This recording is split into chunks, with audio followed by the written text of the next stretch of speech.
Everything's about my next album.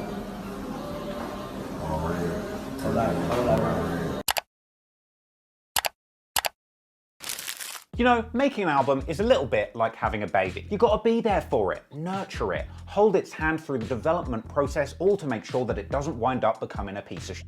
Now, it's a little ironic that Playboi Carti spent the last 2 years running from his fans like Frank Abagnale and Catch Me If You Can. Because when his fans did finally catch up with him, his baby mama and son were looking around, saying, "Where did this fool go? He said he was only going out for a pack of cigarettes." Because on Christmas Day 2020, Playboi Carti managed to dish out disappointment to pretty much every single person in his life, simultaneously missing out on his son's very first Christmas, letting his family down, and at the same time disappointing all of his fans by releasing the most upsetting Christmas rap album since Pop Smoke's Meet the Woo under the Mistletoe edition. So whether it's kids, albums, or merch, the only thing that Carti Claus was delivering down the chimney in Christmas 2020 was a whole lot of disappointment. We were expecting a fire album in the stocking, but this fool gave us a lump of coal. So how did we get here? August 2018. Playboi Carti publicly begins to say that his next album will be titled Whole Lotta Red. Everything's about my next album.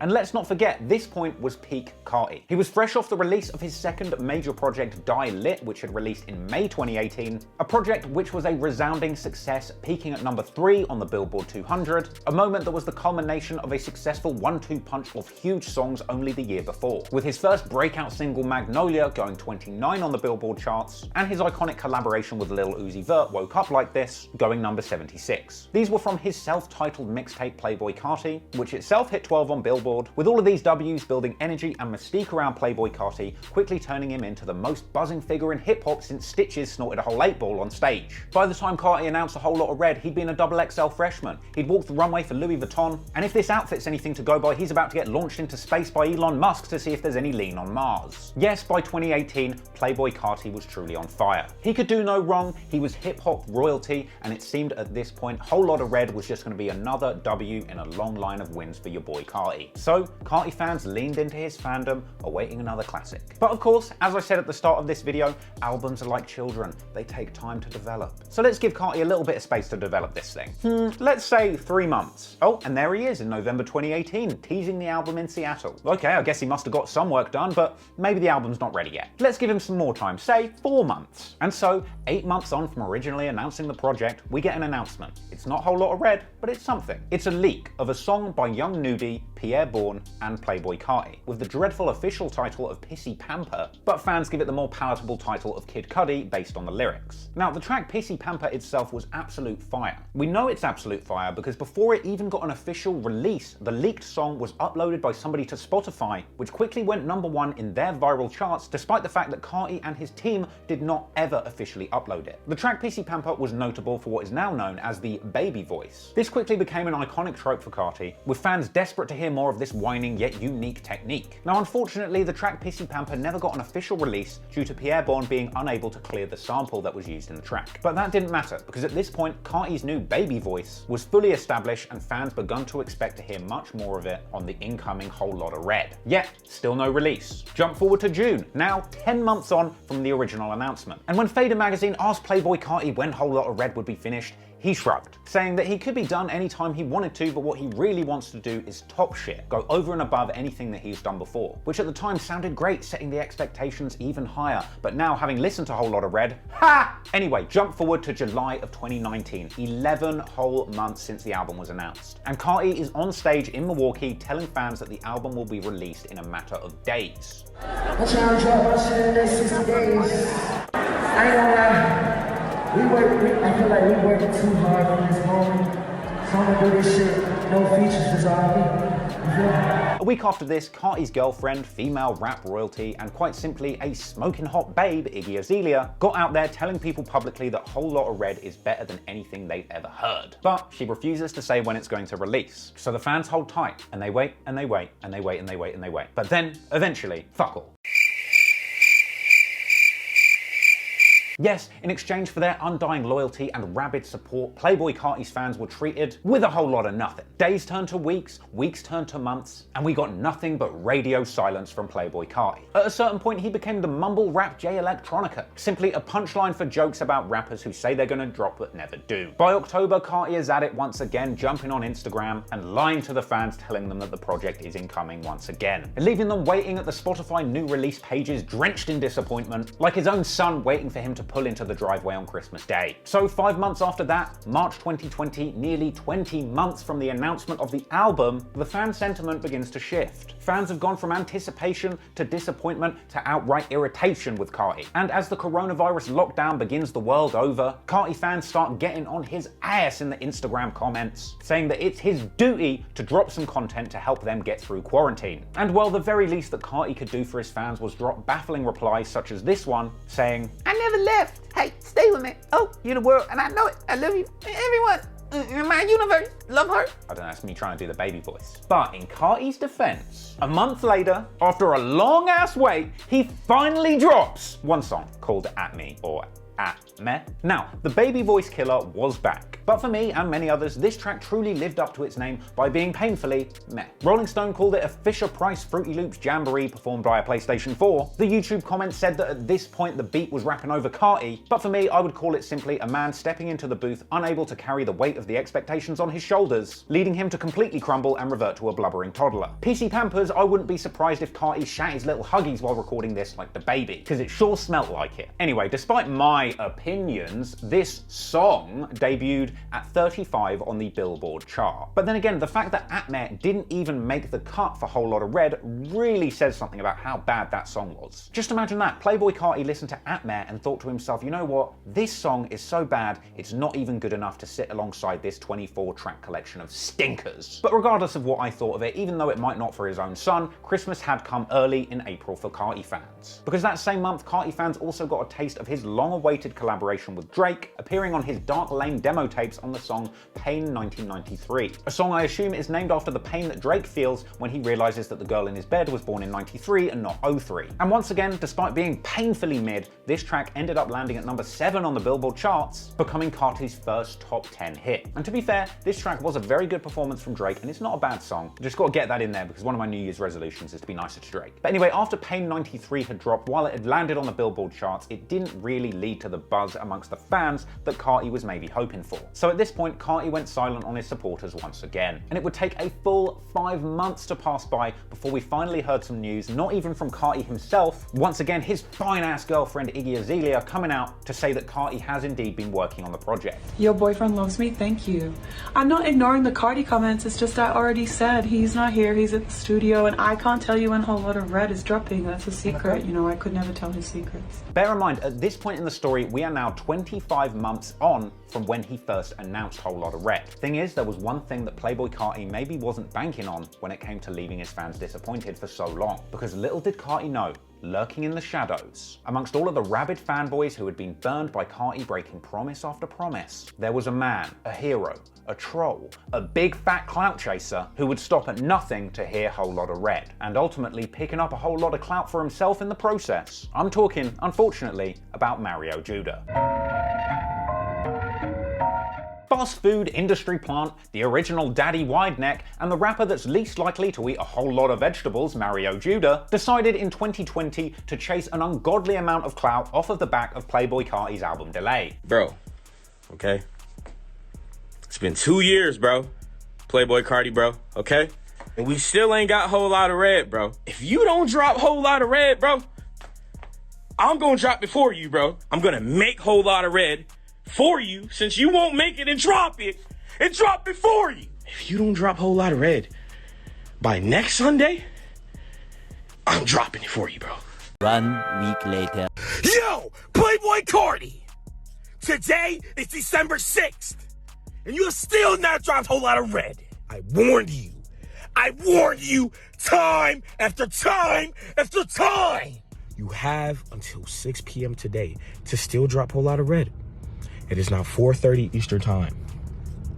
If you do not drop by 6 p.m., I will drop exactly 1 minute later No rebuttals. 6:01 at the dot. It's the time I will drop today. If you do not drop by 6 p.m., I will be dropping the single off A Whole Lot of Red, which will be track number 2. Now, Mario Judah had already caught the attention of the emo rap crossover community with his track Die Very Rough in September 2020. So he's clearly a talented musician in his own right. And so after calling Playboi Carti out publicly and telling him that he had a week to release his album, and then being duly greeted with a whole lot of tumbleweeds, Mario Judah decided to throw on his best baby voice, jump in the booth, and drop his Whole Lot of Red spoof single, Be Ya. A track which was a runaway success, racking Judah up a solid 1.4 million views in around 24 hours. And the growth didn't stop there, because at the time of recording, Bit Ya is sitting over 5 million spins on YouTube alone. Part of what made that song so successful is it wasn't really that bad, you know, as far as brainless mumble rap goes. In some ways, Bit Ya is a dope mumble rap song in its own right. And so at this point, the Mario Judah strategy of publicly dragging Carti and soaking up the maximum clout he possibly could from his fans had worked an absolute treat for Judah. At this point, people begun calling him a marketing genius. But from there, as the days went by, the tone begun to slowly shift. Because what started as an endearing stunt, mostly driven by Judah being a genuine fan of Carti and desperately wanting to hear his album, ended up simply becoming a marketing stunt for Mario Judah's viral moment, which in many ways, due to the sheer amount of success that it was garnering for Mario Judah, begun to start looking like a gigantic L for Carti. At a certain point, it felt like you couldn't read a single shred of hip-hop news without Mario Judah's fat, bloated face jumping out at you at every scroll. Now, Playboi Carti himself never actually acknowledged Mario Judah, why would he? But at least one of his artists came out publicly and said what at least a few of us were thinking, fuck Mario Judah. And I would at least imagine that Playboi Carti did indeed agree that Mario Judah can go fuck himself with his clout chasing. But it's safe to say that Mario Judah's prodding definitely played at least a significant role in bringing the public conversation back towards Carti's album. But after his viral moment had made him a bona fide man's not slim, the Mario Judah shtick begun to get as stale as an Olive Garden breadstick, of which Mario Judah is known to eat dozens in a single sitting. From here, Judah dined out on the success of Bit Ya, telling Carti that this was merely a taste of what was to come, and that he has until the 11th to drop Whole Lot of Red in its entirety, or Judah would push forward and drop the entire project for him. We still have no album. Today's Monday. We thought you was gonna drop that night.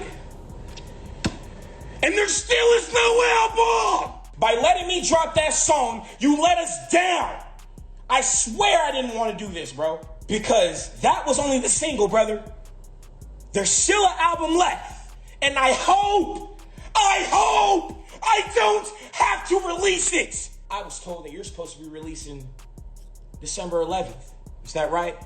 You drop on the 11th, and we're good.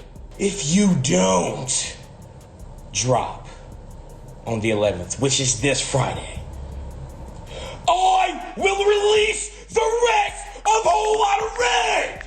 And true to his word, he did. Once the 11th did roll around, Wario Fuda drops his version of Whole Lot of Red, a lazy 4-track YouTube playlist that at least gave fans a little taste of the disappointment that was just around the corner for them. Now, it seemed that the rest of the hip-hop community had a lot more energy for Mario Judah's antics than I did at this point, because he racked up mad views for these songs, and they were probably quite good. I didn't listen to them. I couldn't look at that fucker's face for another second. It makes me sick. Anywho, if that wasn't enough proof that Judah's shtick had gotten completely stale at this point, he followed that up with the incredibly original idea of teasing his version of Whole Lot of Red 2, but at this point the fans, especially me, were saying, Mario, just go back to pretending to play your electric guitar and taking your shit blurry selfies. We're tired of your shit. Carti's tired of your shit. Mario Judah got all of the clout that he could possibly need to launch his own mumble rap career. And to him, I say do it. Run free into the rap game, Mario. Do your thing. Forget Zans and Lean. With all of this fame going to his fat head, Mario Judah's about to be the first emo rapper to overdose on Mountain Dew Code Red. I mean, how are you supposed to maintain a rockstar lifestyle when you're so fat that if you stand up too quick, you pass out on sight? Anyway, thankfully for me, Carti, and the hip-hop community as a whole, eventually Mario Judah's antics faded into the background, and we got the actual news that we had been waiting for. Carti's album was coming,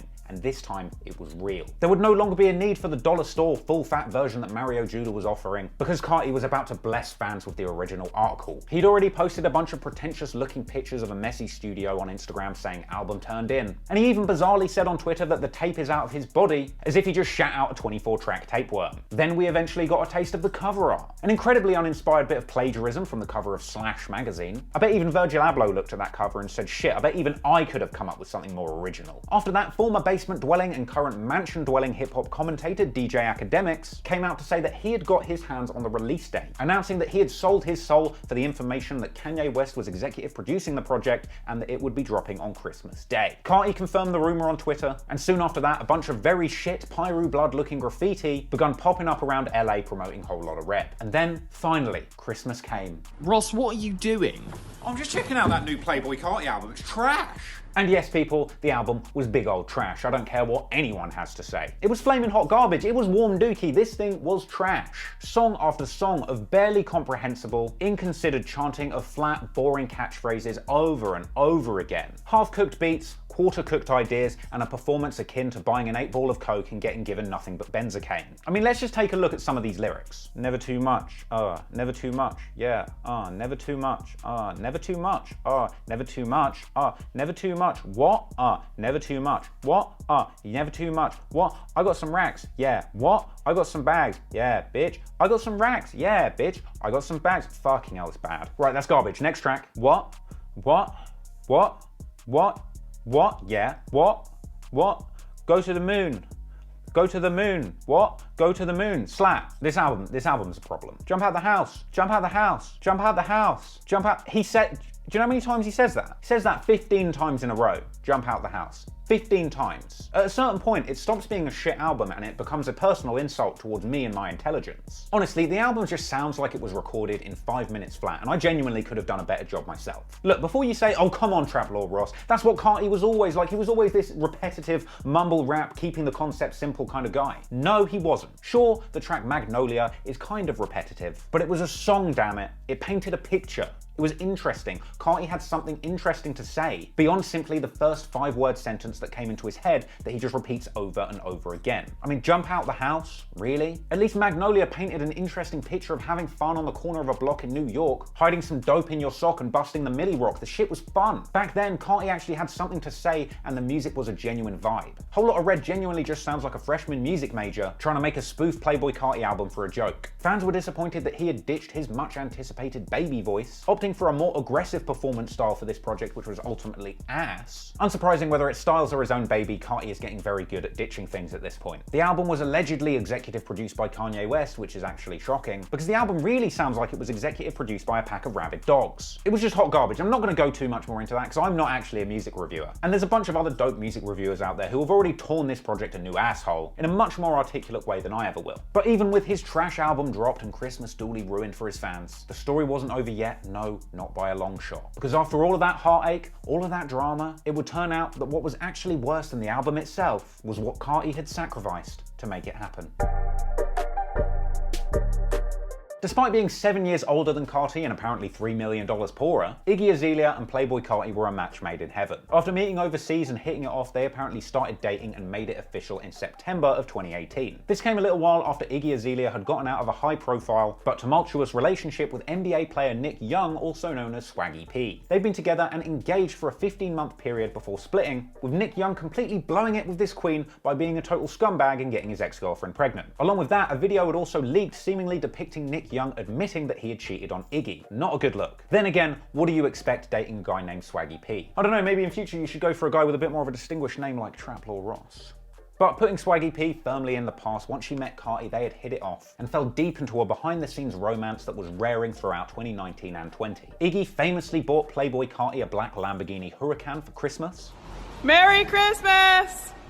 See, now that's a keeper to me. The girl, not the car. Well, the car too. Carti eventually elaborated on his fairly private relationship with Iggy in a Fader interview, where he said that they had moved together from LA to Atlanta after they had met overseas while Carti was on tour, with him saying that once they started speaking deeply, he just cut everybody else off. Well, we now know that ain't true, Carti. Not long after that, rumors begun to swirl that Carti and Iggy had gotten engaged after she shared a picture of an enormous Millie Rock on her ring finger, but by December of 2019, it looked like they had split up and Iggy was announcing herself newly single. But then seemingly out of nowhere, jumping into 2020, and Iggy had announced that she had just had a baby. An adorable little boy named Onyx, I assume named after the precious gemstone Onyx, or perhaps the classic rap crew Onyx, or hell, maybe even the anal bead chain turned Pokemon Onyx. TMZ suggested that Playboi Carti's recent purchase of a supposedly family-friendly Rolls-Royce Cullinan was proof that he was indeed out here trying to start a family. However, we all know that things were certainly not happily ever after for Iggy and Carti. Because as we rolled closer to the release of Whole Lotta Red, we begun to see Iggy and Carti having trouble in paradise. In October, it looked like they'd split up once again, with Iggy posting on Instagram, "You lost a real one," saying that people had taken her loyalty for granted. She later elaborated on this, saying that what she meant was that she was not in a relationship anymore and that she was raising her son alone. Though she did later clarify that Carti had been a part of Onyx's life and that he'd at least been involved with him since day one. But then, things got even more heated in November when Playboi Carti tweeted, "I told that bitch shut up, my son crying." Well, Iggy wasn't feeling being called a bitch or a bit on Twitter and decided to clap back, publicly asking, "Did you?" and then going on to ask what bitch Carti would need to tell to shut up around his son. Basically, at this point, what we do know is that Iggy Azalea is a firecracker who doesn't take shit from anybody. So she continued to prod Carti on Twitter publicly before announcing victoriously that she had pinned Carti down, questioned him about this, and that he had admitted the tweet wasn't even about her, apparently. I can low-key just imagine Iggy blowing up on Carti like his own mum, and Carti just crumbling like a little boy and trying to explain himself in that little baby voice from his songs. "Nah,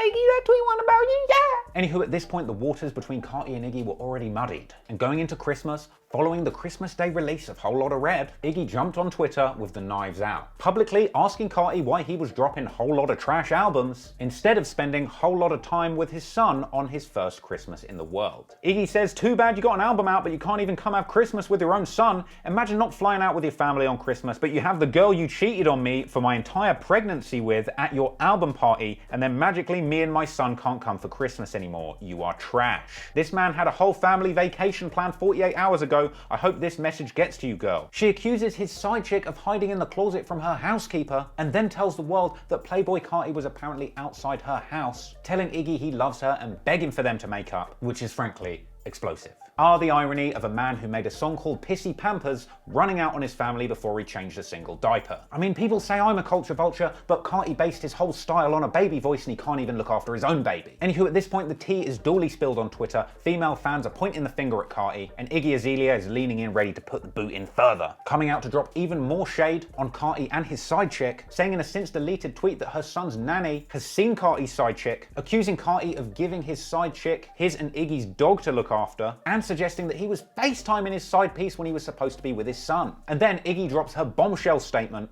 fully dragging Carti as Father of the Year, saying that when she was giving birth to his son, he was in Philly playing PS5 and missing a scheduled C-section, leaving Iggy unable to take anyone else with her into the room because of COVID rules. But Iggy wasn't done dropping shade there, oh no, because in another shocker of shade dropping, she announced that despite the pregnancy having been planned, 9 months on from the birth of his son, Playboi Carti still hasn't signed the birth certificate, meaning that his son is still unable to take his last name, saying, "Imagine how trash you are for doing this to your firstborn. Carti, you are a failure as a man, my friend. You can't even give your son your last name or your baby mama the respect of putting your name on the birth certificate. Yet meanwhile, you're willing to put your name on that trash album you just released. You're not a Playboy, you're a walking L." Iggy went on to air out Carti's supposed side chick a little bit more, suggesting that he'd moved in with her after him and Iggy had had a fight, forcing Iggy to move herself and her son into an Airbnb where they would live for months. Nice one, Carti. From there, Iggy went on to expose Carti's side chick Brandy a little bit more. She ended up chiming in with a long and detailed half-denial, but ultimately the details of all of that stuff stopped really mattering at this point, because by this point Playboi Carti had been exposed as both a deadbeat dad and a deadbeat artist, unable to be there to deliver his own son, let alone a good album. I mean, what kind of self-respecting man would want to spend their Christmas clout chasing and trying to save face from Mario Judah, then stepping up and being an actual man who is present for their own young family? Now, Carti's album, despite being complete dog shit, went #1, and a lot of people liked the album in the same way that a lot of people think the earth is flat. They know it's not true, but they're just looking to get a rise out of everybody else by pretending. The album went #1 because it was a spectacle. Carti's album was a success the same way a dumpster fire attracts views. Just because people want to look at it doesn't mean the flaming pile of trash is a work of art. Sure, Carti might not have fallen off based on the numbers, but I'm here to tell you what Mario Judah won't. Carti fell off as a man.